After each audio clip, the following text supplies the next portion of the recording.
বিশ্ব সঙ্গীত দিবস উদযাপিত হলো ধর্মনগরে। 21শে জুন বিশ্ব সঙ্গীত দিবস উপলক্ষে ধর্মনগরে আয়োজন করা হয় এক মনোজ্ঞ সাংস্কৃতিক অনুষ্ঠান। শহরের বিভিন্ন সঙ্গীত বিদ্যালয়ের ছাত্রছাত্রী থেকে শুরু করে স্থানীয় সঙ্গীত শিল্পীদের অংশগ্রহণে অনুষ্ঠানটি হয়ে ওঠে প্রাণবন্ত ও সুরময়। অনুষ্ঠানের সূচনা হয় শাস্ত্রীয় সঙ্গীতের মধ্য দিয়ে। বিশেষ অতিথি হিসেবে উপস্থিত ছিলেন উত্তর ত্রিপুরা জেলার বিশিষ্ট সাংস্কৃতিক ব্যক্তিত্ব এবং বরিষ্ঠ সাংবাদিক সমর চক্রবর্তী মহোদয়, ত্রিপুরা বিধানসভার মাননীয় অধ্যক্ষ শ্রী বিশ্ববন্ধু সেন মহোদয় এবং পুর পরিষদের চেয়ারপারসন মিতালি রানী দাস সেন মহোদয় সহ অন্যান্য ব্যক্তিত্বরা।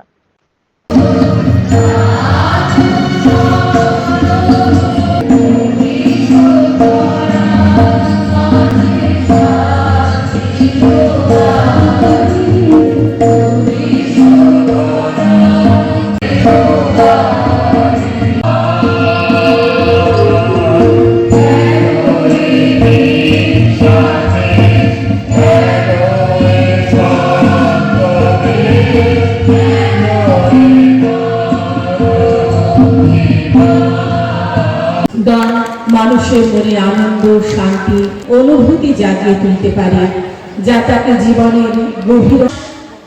গান মানুষের মনকে শান্ত করে এবং মানসিক চাপ কমাতে সাহায্য করে। ওয়ার্ল্ড মিউজিক ডে, এই অনুষ্ঠান আজকে সর্বাঙ্গীন সুন্দর হোক, এটাই ঈশ্বরের কাছে অভিনন্দন, প্রণাম এবং শ্রদ্ধা জানাচ্ছি। এই বিশ্ব সঙ্গীত দিবসকে সামনে রেখে আমরা যে অনুষ্ঠান করতে যাচ্ছি, সমস্তটাই কৃতিত্ব হচ্ছে আমাদের প্রাণপ্রিয় পুরুষ, ধর্মনগরের প্রাণের মানুষ বলতে পারি, যা আমরা ধর্মনগরকে এত সুন্দর একটা শিল্পী শহর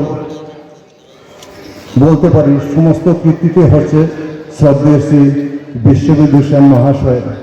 তারপরে ধর্মনগরের বিশিষ্ট সঙ্গীত শিল্পী, সঙ্গীত গুরু শ্রদ্ধেয়া শ্রীমতী মিতালি রায় সেনগুপ্তা এবং সম্মাননা জ্ঞাপন করছেন আমাদের সর্বজন শ্রদ্ধেয় ত্রিপুরা বিধানসভার সম্মানিত অধ্যক্ষ। আজ সম্মাননা গ্রহণ করছেন ত্রিপুরা বিধানসভার সম্মানিত অধ্যক্ষ শ্রদ্ধেয় বিশ্ববন্ধু মহোদয়ের হাত দিয়ে সম্মাননা গ্রহণ করছেন শ্রদ্ধেয়া শ্রীমতী দীপালি ভট্টাচার্য মহোদয়া চৌধুরী। একটা জোরদার হাততালি হবে। করছেন একজন শিল্পীর জীবনে চরম জোরদার হাততালি হোক। সম্মাননা গ্রহণ করলেন শ্রীমতী আখি মজুমদার। সঙ্গীত দিবস বিভিন্ন রকম প্রক্রিয়া পর্যায়ে আমরা যাচ্ছি, বিভিন্ন ক্ষেত্রে নৃত্য, সঙ্গীত, ব্লাড ডোনেশন, বিশ্ব যোগা দিবস ক্রমান্বয়ে চলছে। বৃক্ষরোপণ প্রতি বছর আমরা অলমোস্ট প্রতি মাসেই আমরা করার চেষ্টা করি। মঞ্চে আছেন দুজন আইসিএফি কর্মকর্তা, আমাদের রিপন চাকমা সাহেব, আমাদের সঞ্জীব বাবু, আমাদের চেয়ারপারসন মিতালি, আমাদের বিশিষ্ট সমাজসেবী জগৎজ্যোতি দেব, সমর বাবু, অ্যাঙ্কার সুপর্ণা, সঙ্গীত শিল্পীগণ যারা পুরস্কার নিলেন, সকলে উপস্থিত যারা আছেন সবাই। আমি ধীরে ধীরে কিন্তু দেখতে পাচ্ছি ধর্মনগর একটা পরিবর্তন হচ্ছে। সেই পরিবর্তনটা হচ্ছে ছেলেরা ইদানিংকালে আসছে, তবে অল্প বয়সের ছেলেরা। এবার 18, 19, 20, 30, 25 থেকে আসা খুব ভেরি রেয়ার। এই লেভেলে শুধু মায়েরা আসে না, আমার মেয়েরা আসে।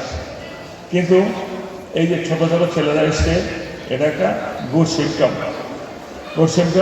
এর আগামী দিনে সুকোমলমতি ছেলে তৈরি হবে এবং এটা কিন্তু অত্যন্ত ভালো জিনিস। সুকোমলমতি তৈরি হওয়াটা কিন্তু সঙ্গীত, নাটক, যাত্রা, আবৃত্তি, নৃত্য এগুলির সঙ্গে যারা যুক্ত থাকে কিংবা বিভিন্ন রকম বাদ্যযন্ত্রের সঙ্গে যারা যুক্ত থাকে তারাই হয়।